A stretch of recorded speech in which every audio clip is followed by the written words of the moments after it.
You're listening to an Anazao Ministries podcast.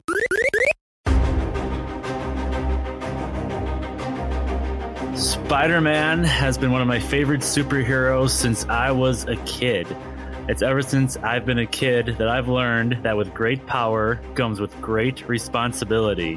In recent memory with the MCU, we've seen Spider-Man go to Homecoming, we've seen him stray far from home, and now he is no way home. In today's episode of Systematic Geekology, we're going to be diving into what we like about Spider-Man No Way Home, what we wish would be different, and what impact this has in Spider-Man in the MCU. This episode is primarily for intermediate level, so if you don't know anything about Spider-Man, I would suggest watching Spider-Man 1, 2, and 3 with Tobey Maguire, as well as Amazing Spider-Man 1 and 2, as well as Homecoming and Far From Home from the MCU. Yeah, it'll take a while. This is episode 25 of Systematic Geekology, and we are the priests to the geeks. Not that we're all ordained ministers per se, that we mean priests with the biblical sense of being mediators. Again, welcome. My name is Dan Stoyer, aka Superfan Dan. I am super stoked about this episode because I am the Spider-Man avatar on the logo. And recently, I gotta say, guys, I have one of the best wives on earth here because we recently went to Build-A-Bear and we're planning on doing a date in a couple months where we build the bears, and they have Bowser, Yoshi, but they also have Harry Potter stuff now, as well as Toothless from How to Train Your Dragon. And the bear that I'll be doing, if it's still there, is the Spider-Man themed bear, of course. Nice. And I hope it's still there when we go in a couple months. Nice. I am Joshua Knoll. I am a fourth-year biblical studies student at North Greenville University, and I actually, after watching this movie, I've read, just in the last couple of days, 5 different Spider-Man graphic novels, just like going to the bathroom, waiting in line, wherever I'm at. I got Comixology on my phone, and I'm just reading all of it, man. I am Joe. I am a broadcaster and marketer, and I have been a Spider-Man fan since the 90s, like a lot of people my age, coming in with the cartoon and all of that. So I knew as soon as I saw this movie that I was going to have to jump in on this. Well, what was funny was just me and Josh that was going to do this episode, and then when the movie aired, Joe's like, I got to get in on this, and I say the more the merrier. Yeah, the way people were talking, I was expecting Alex and Will and half those to just jump in this, because this had so much meat on the bone, so much to talk about. Ooh, that's for sure. We're going to get into it. Now it's time for our main subject. If you haven't seen it, spoilers will begin here. It's time for Spider-Man No Way Home, or the Daredevil sequel if you prefer. Whichever you want to call it. Oh, man. He just made that small scene, and I was just like, from that moment until the end of the movie, I was just like, that put me up, and I just never got off that high. I was like, this is the best thing. I love Charlie Cox series. When he showed up as Matt Murdock, I was like, that was one of my favorite scenes.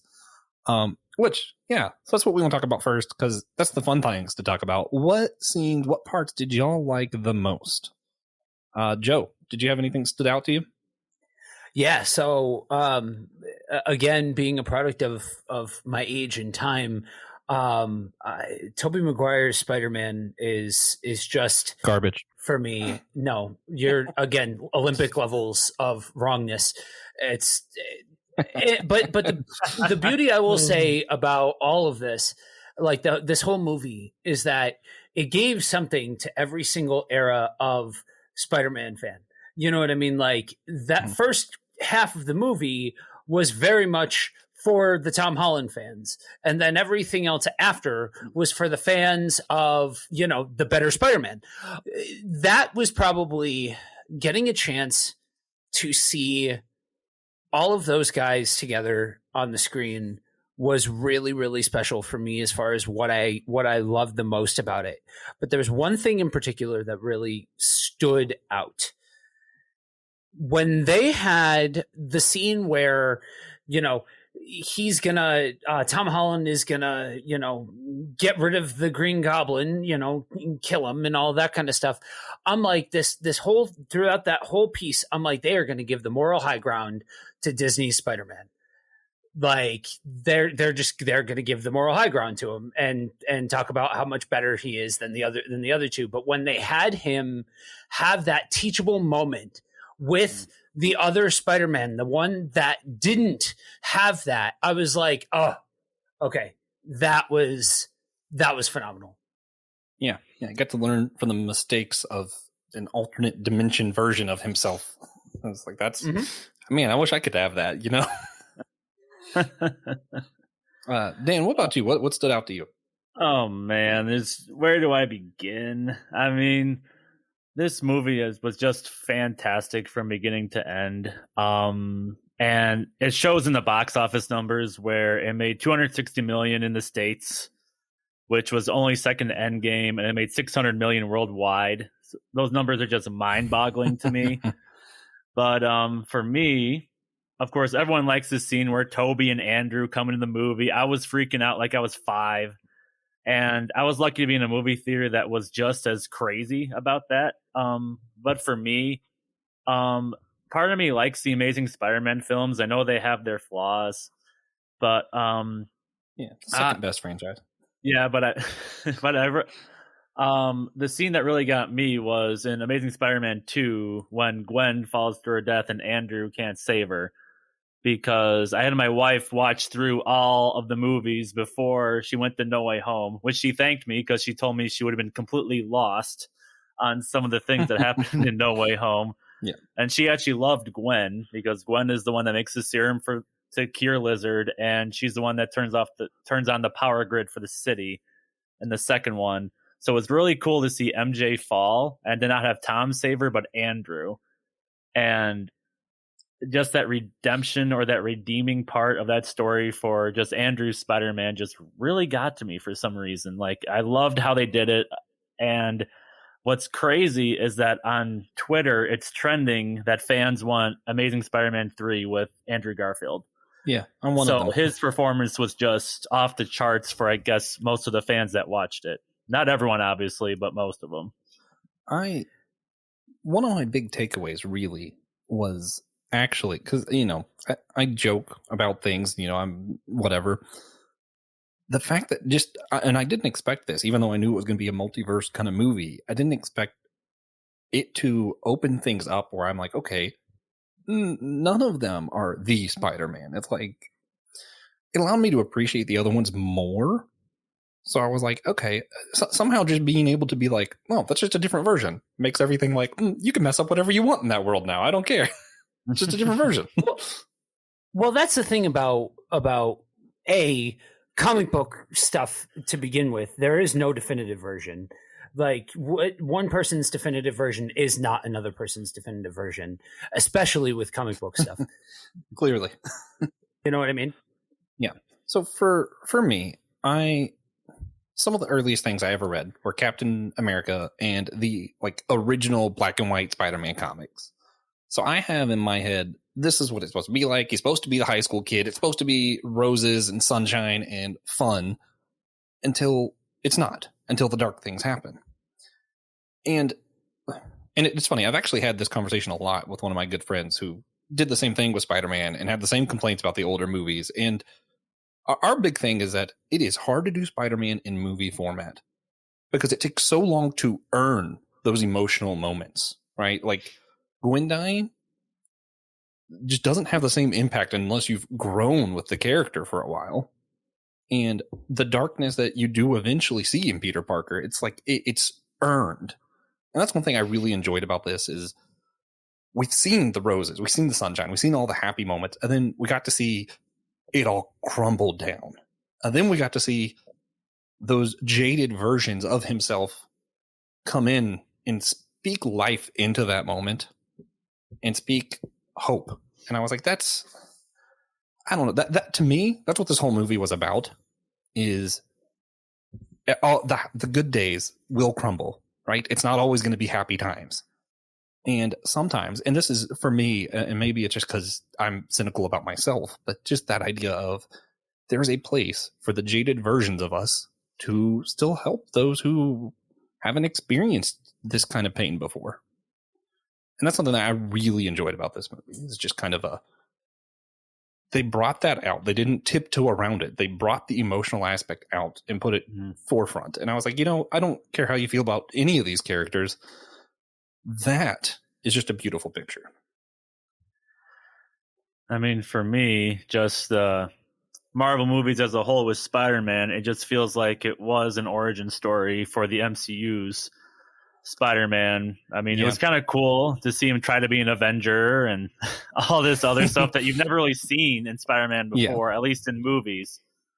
But to see it basically reset to ground zero, basically, like Joe said, he's going to be a poor guy that has to pay rent. That's the only thing I wish at the end of the movie. I wish they showed the guy from Spider-Man 2 and Spider-Man 3. I was thinking that too, actually. Rent. So, I mean, it's just really cool just seeing it come full circle. And I heard a really bad take that someone thinks that Tom Holland should stop being Spider-Man because he's 25 in real life. And I'm like, this is the perfect time for him to be Spider-Man at this age, because we've seen him in high school a lot. It's fun to see him in college, post-college. And that's what I like a lot about the Spider-Man PS4 video game, is because in that game, he's 23. He has a bachelor's degree. He works with Dr. Octavius as a grad student, all that stuff. And that's what made the game fun for me, is that you got out of the high school phase and kind of into this college, post-college phase where he's still Spider-Man and still like learning how to live life at the same time.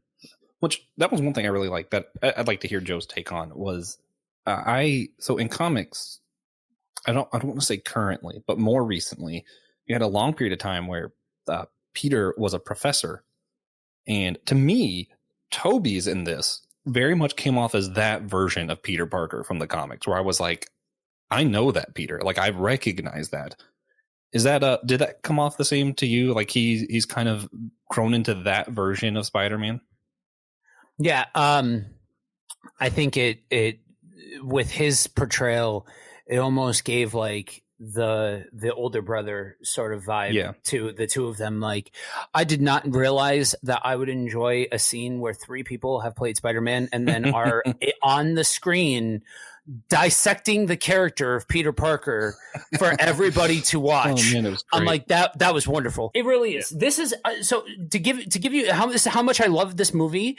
It's one of the few movies that for me with a superhero flick competes with Spider-Man 2. Like I would put it in that same kind of tier. I'm not sure. I think you guys probably are more of the crowd of this is the best thing since sliced bread. I definitely don't even think that this is the best MCU movie, but I do think that it belongs, like it earned its spot to be up in that upper tier category. You know what I mean? It's in my top 3. It's definitely not my favorite MCU movie. Just in case it's not clear, I did not like Spider-Man 1 and 2 with Tobey, but I think it is exclusively because I am way too over-attached to the comic origin Spider-Man story, and it's unnecessary. And being able to detach yourself from that allows you to enjoy things more. Don't be like me, kids. But which I think that's one reason I enjoy this current iteration, is that they just kind of skipped the origin, so I couldn't be upset about that. But seeing all the different versions was cool. And just seeing them as they've progressed as themselves, it was cool. What about you, Dan? Is it your favorite MCU movie? I mean, my Facebook status after I saw this movie was, this is the best MCU movie, Spider-Man movie, and I wish I could dress as a cool youth pastor. I mean, that line still got me in the movie. It's my favorite just because of the nostalgia. But thinking back on it, I'm going to tie it with my favorite, which is Thor Ragnarok. I just have a blast with that movie still. That's also my top 3. I still love Thor Ragnarok, but Spider-Man No Way Home is definitely up there for me. And even though I love it, I mean, there's still some flaws in the movie that I wish that would have been explored. Like, for instance, when the villains realize they don't want to be cured and they escape, and then Aunt May gets killed. I'm like, where do they go? They just disappear while the Peters are working out some secret formula to help cure them. I mean, what's going on for that hour? They're sightseeing. What are they doing? Okay, so Captain America: Winter Soldier is my favorite. Then Thor: Ragnarok and this are like they're jostling. I need to see this again before I can really make up my mind. Yeah, but if we're talking about things we would change, this I don't even know how you would change this. This is my only problem with this movie. I think it would be a perfect movie, except for there's this giant logic problem for me. It does not matter if you cure them all, because when they said that they were going to, like where they were when they appeared, Doc Ock is literally drowning. I don't care how good of a person he is now, he will still drown. Like, that was completely useless for all of these. And unless you're going to tell me that these other Spider-Man are also about to die, why are they here? I don't understand. Unless this was their last moment of being alive, it doesn't fit. Well, I don't think they ever meant to outline that the same parameters applied for the Spider-Man. That they both here? Just because they were because they know they know that Peter Parker is Spider-Man. It follows the same logic. It's not necessarily a coincidence there's way that bigger. The others were about to die. I mean, so thematically, they clearly wanted it to be the redemption story of the other two Spider-Men, but from a actually sitting down and trying to figure out the logic of the movie, I mean, yeah, I guess, but I guess it was just a coincidence. You know what I mean? But yeah, no, that's not something that is necessarily super well addressed. I just don't think that the same parameters land for the same or for the Spider-Man. That's the kind of dumb thing that always bothers me. Like in Star Wars, what was it? The Last Jedi, which I actually really enjoyed. I know that that's a whole debate in of itself. But one of my biggest problems with this is that they said Godspeed. There was no establishment that there was a God before that movie. And that really bothered me. And it's just one of those like useless details that my brain just hatches onto. And I'm like, what? Yeah, when I think of your criticism, Josh, I don't know if they're taking the logic after Loki, where a new thing happened, so a new timeline was That's right. They could just be variants, yeah. A new timeline was made because of they're cured now and got sent back that way. I mean, it's not really explained either. I mean, that's another thing I didn't like. They just got sent back. We have no idea what happens. I want to see more. That was the thing. Of all 3 iterations now, I'm like, there needs to be more movies. I need to know more of each of these universes. Oh, man. Joe, was there anything you would change? Yeah, so my top 2 complaints were, okay, so I understand, and I've come to the point that everybody's Spider-Man is somebody's Spider-Man. Like, every Spider-Man is somebody's Spider-Man. We need to not gatekeep and stuff like that. Sorry. But, Josh, we, that first half hour or so of the movie was just so aimless. And just for me, did not hit because Disney Spider-Man that's the current generation Spider-Man. Just like Tobey Maguire was my generation's Spider-Man. That kind of happy-go-lucky, and we're all in high school, and we're all going to go to college together. And the big dramatic kiss scene with a couple of people that are supposed to be teenagers. Let's not hoot and holler too awful much. They're teenagers. I'm just saying. I know they're not in real life, but in the movie, they are teenagers. I'm just saying. But that to me, once we got down to, okay, this is what the movie is. This is what we're actually doing in this movie. Once it got to that point, bam, off to the races. Now we're cooking with gas. But it just was so meandering to get to that point. My other biggest thing was, I'm going to go after it, the Aunt May death scene. It wasn't earned. When she there was no emotional connection. I did not care. I was the second that she said that line with that scene to me. It's almost like you guys with what you guys have expressed with how much you guys are so attached to a particular version of Spider-Man, or you have nostalgia feels, or you have that kind of connection like that, right? For me, like with the 90s cartoon and with the Tobey Maguire series and just what you know, people know that line without knowing Spider-Man. It's so synonymous with the character.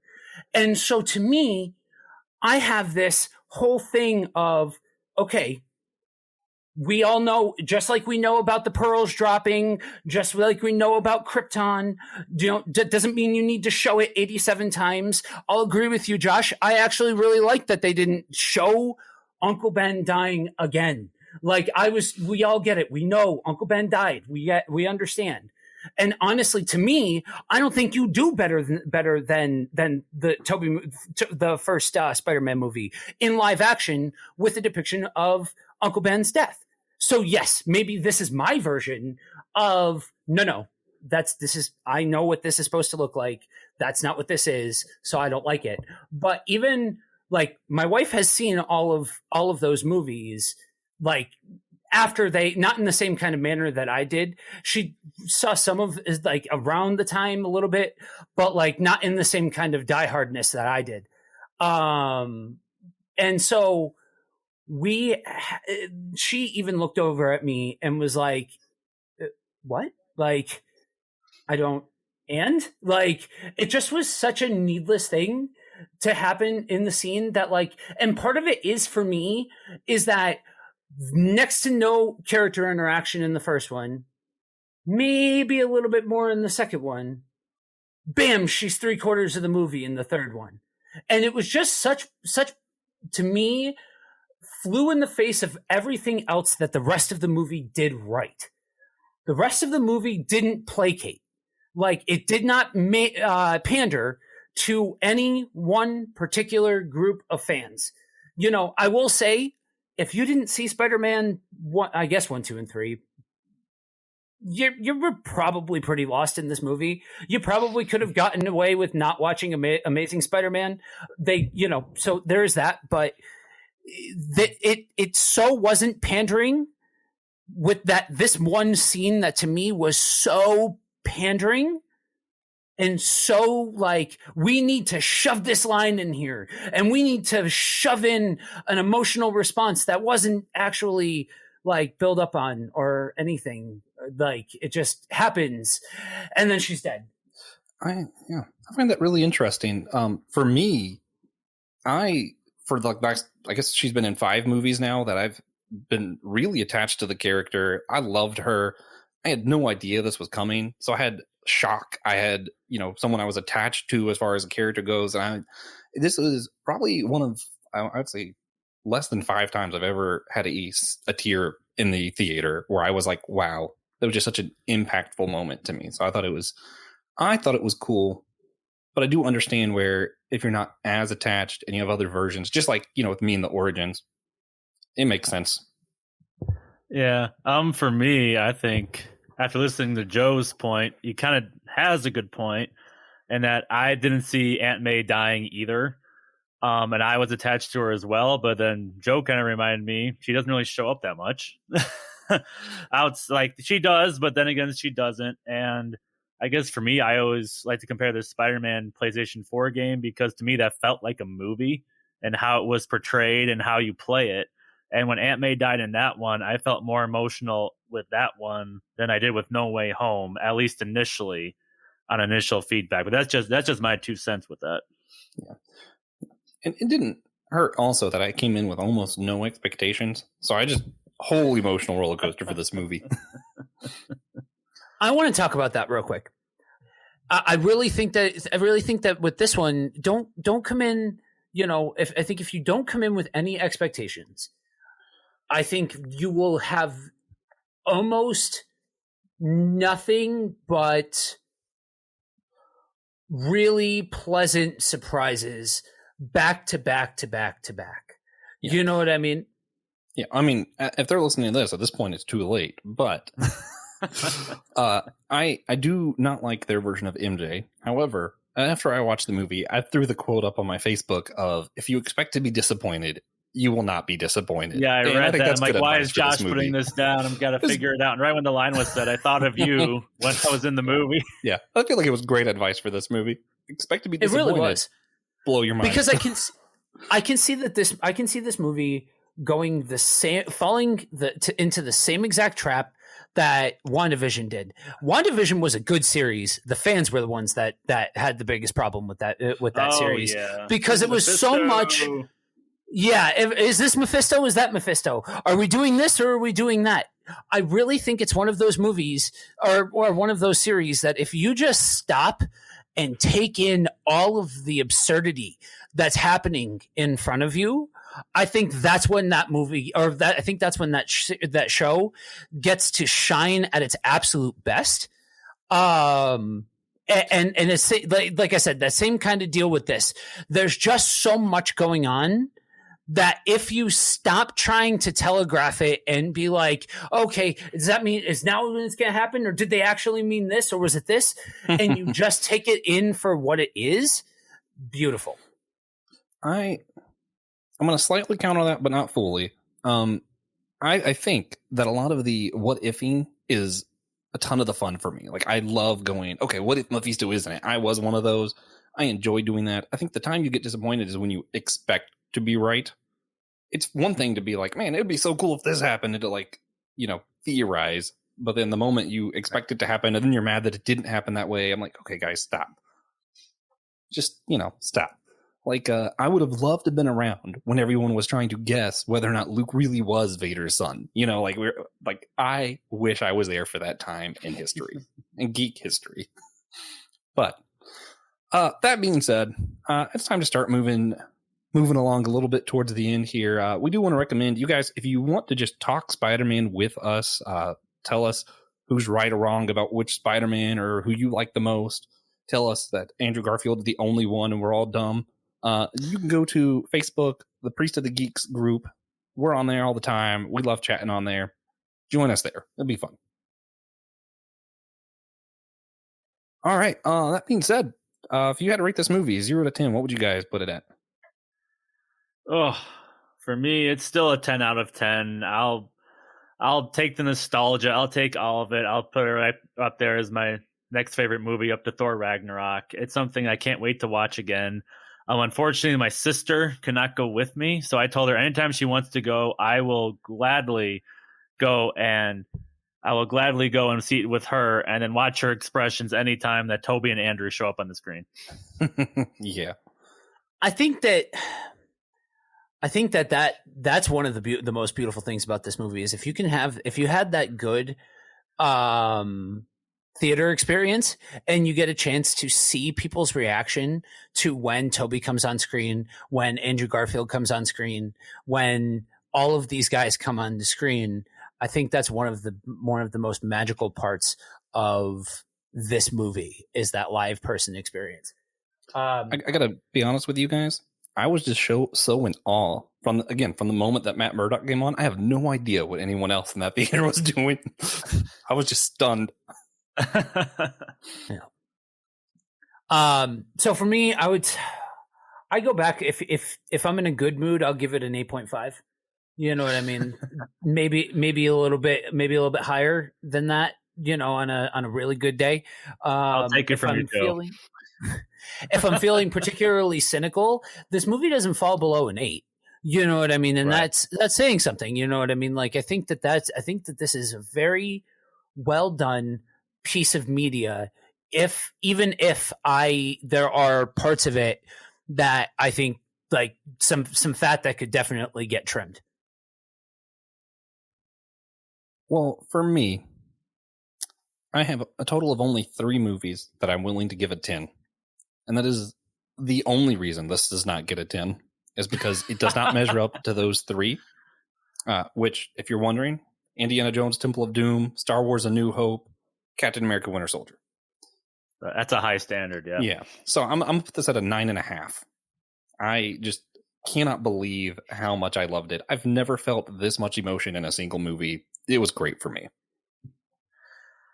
All right. That is fantastic, guys. And I think one of the reasons why I love this show so much is that we try to find ways to take these movies and geek culture into the biblical mindset. And just for me, when I thought of this movie, I thought of the very end with the whole reset thing, where Spider-Man went up to Doctor Strange and said, "Hey, we have to do this." And it was Peter Parker himself saying it and not someone forcing him to do it. And for me, that's just like becoming a Christian. Like, we have the Christian story in front of us. It's our choice whether to follow Jesus. And if we make that decision on our own and follow Jesus, our life will never be the same. And that can look different depending on different people. And for me, when I think of resetting, I think of Noah's Ark in the Bible. I think of Jesus dying on the cross and resetting that. For me, the person in the Bible that really opened my eyes to this comparison was Saul when he became Paul. And just quick history lesson, but with Saul, he was someone that was a Jew that persecuted Christians for following Jesus. And he thought he was doing the right thing. And then he went to Damascus.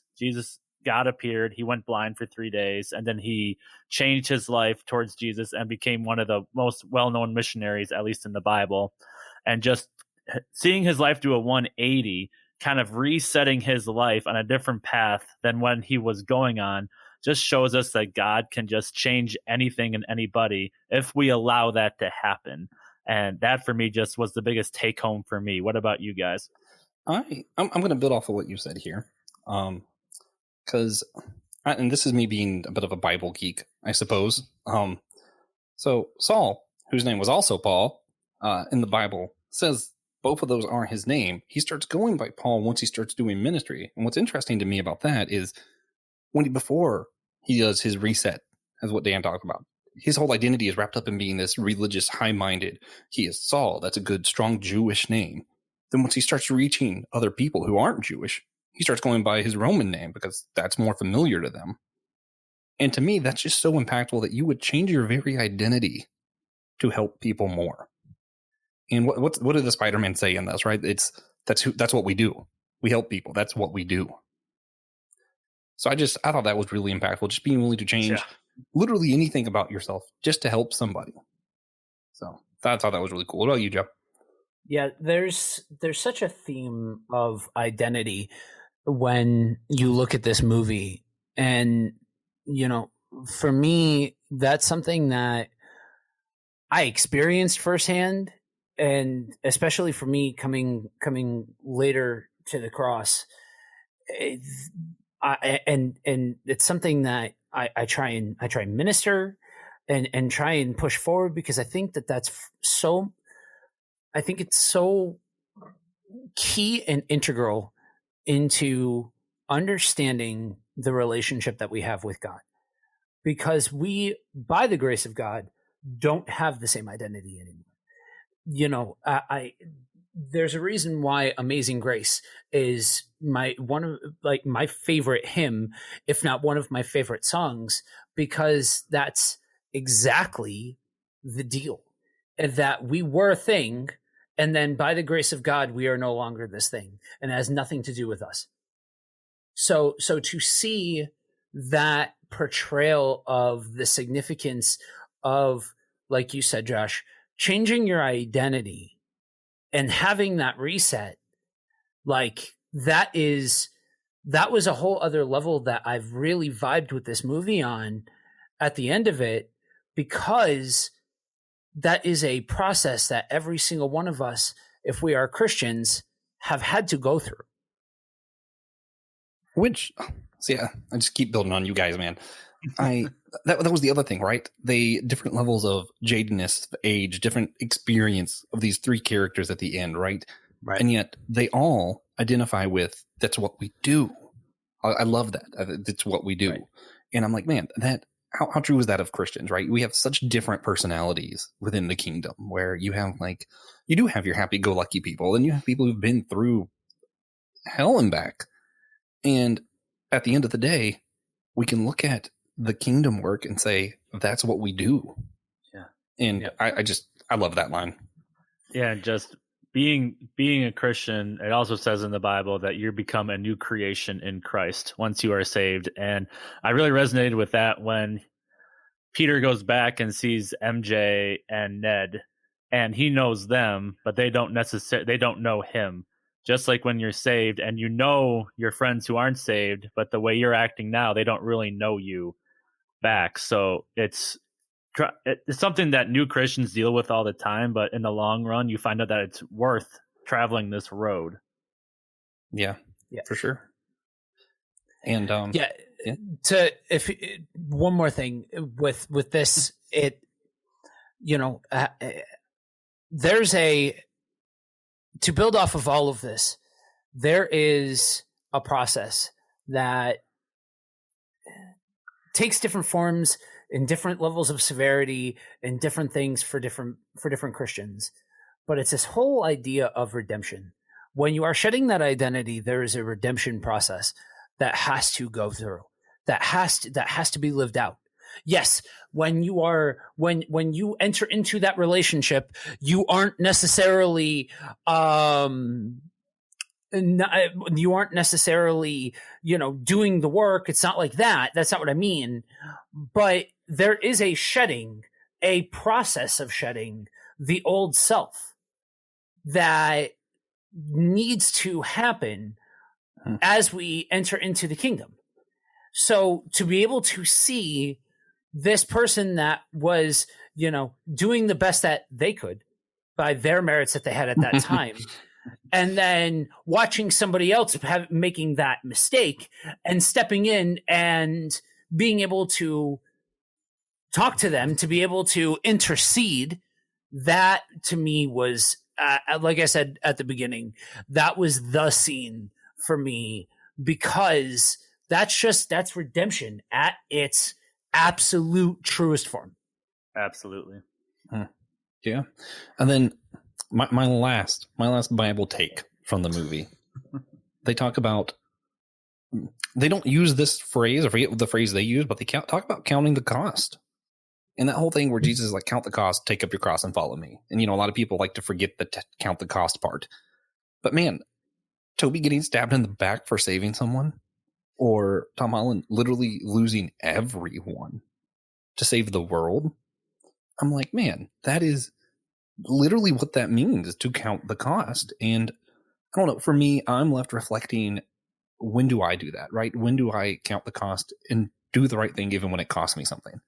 And, just looking back in my life, and I feel like that might be the most important takeaway, is really reflecting on that and seeing what chances have you had to do the right thing when it cost yourself, and did you take it? Yeah. That's all I got. That's all I got for that. Yeah, I got nothing more to add. That's a good thing to end on. Yeah. All right, guys. So we do want to leave you guys just with that question. You could go to our website, let us know what you think, drop on Facebook. What times in your life have you had to count the cost, do the right thing even when it cost you something? We like to geek out on our social media and stuff, but we like to get real. So just let us know if you guys have any thoughts, anytime in your life you'd like to reflect on. We'd like to talk to you. On that being said, it is now time for the wrap up. And we like to start with the recommendations. Dan, did you have anything you wanted to recommend? Comics, games, anything like that for people listening? Yeah. For me, of course, after I saw this movie, I'm like, I have to get a shirt. So, that is a YouTube channel called New Rock Stars. They have their own merch store. And one of the shirts in the merch store, it says No Way Home. It's the 3 Spider-Men with Tom Holland, Andrew Garfield, and Tobey Maguire. And they're doing the pointing meme, which I was really hoping they did that. It's fantastic. So I already ordered mine. And if you sign up for their newsletter, when you order, you get 10% off that first order. So nice. They got a good collection. Nice. Joe, you got any recommendations for people? Yeah, I've been going through Star Trek The Next Generation. I'm like 3/4 of the way through the series. And let me tell you, it will, if you are a Christian that is prone to overthinking situations and really waxing philosophically on different things and things like that, it is a lot of fun to go through. So I would definitely suggest that. Nice. For me, I'm going to do 2.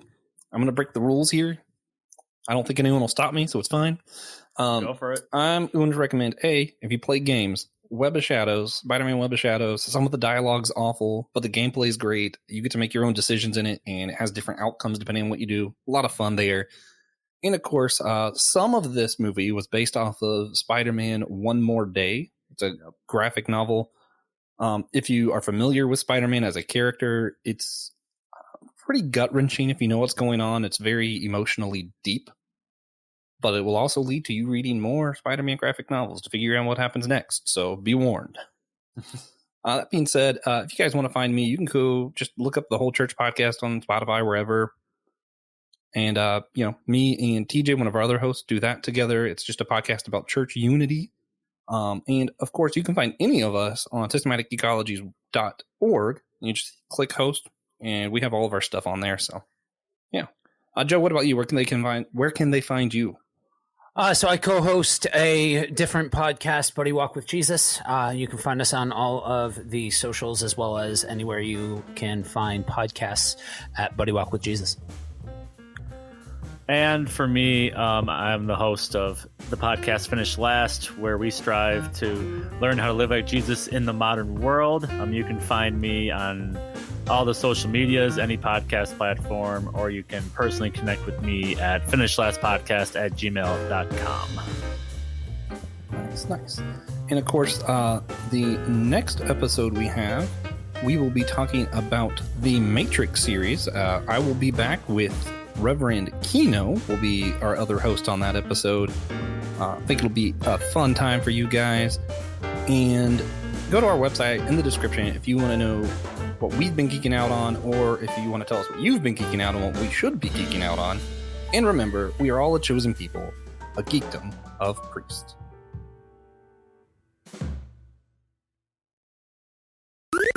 This was an Anazao Ministries podcast. If you enjoyed this show and would like to learn more about our network, be sure to check out the Anazao Ministries Podcast Network.